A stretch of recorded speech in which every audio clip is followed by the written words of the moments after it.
para sa segment na talaga namang magdudulot ng maganda at makinang na buhok, magandang kutis, at higit sa lahat, pH balanced. Ito na po ang iSoda Science.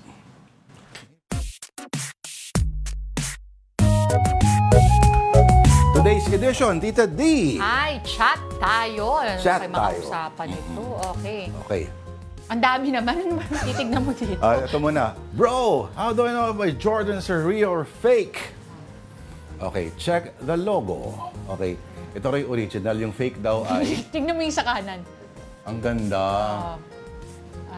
Ito naman, Karate Kid tong isa eh. Para nag-rain dance lang yung nasa baba. Oh. Okay, next. Okay. Tol, pinahamak mo ako. Bakit? Di ba pinadrawing ko sa'yo yung art project ko? Na very good ako ni ma'am. Tapos perfect pa score ko. Oh, napahamak doon. Ako daw yung ilalaban nila sa poster meeting. Ayun lang. Achiche. Achiche. Yeah, be careful what you wish for. Next. Nag-chat. Hiwalay na kayo? Oo, hihi. Bakit? Nahuli ko na may kasamang iba. Sus! Sinayang ka niya. Ako na lang kasi promise, di mo ako mahuhuli. Achiche! Wow. Okay, may isa pa. Last. Alagay. Tita, gising na po si Ana.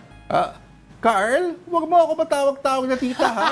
Hindi ako boto sa'yo. Okay, Susan. Garek, ibutan mo. Wala na. Oh. Okay. Bastos ka, Actually, Carl. sa Amerika, ginagawa yan. Yes, totoo naman. Pero syempre kasi nandito tayo sa Pilipinas. Sige, Susan. Pero totoo naman yun ang gusto ni Susan eh. Okay, Kasi lalo na kung malaki agad nila, di ba? Okay, nag-inquire sa Jollibee. May May chicken with spaghetti po kayo. Sabi ng Jollibee, meron. Kami din po meron. Birthday kasi na pila.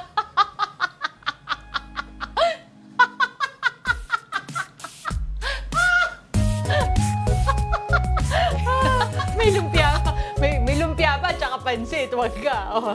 So, nag-flex lang siya sa Jollibee. Ayos, ha? Lagyan mo ka sa Jollibee. Hindi ko kinaya. Okay. Gawin mo kaya. May premyo kayo. Magpadala kayo ng video na ginawa nyo yan.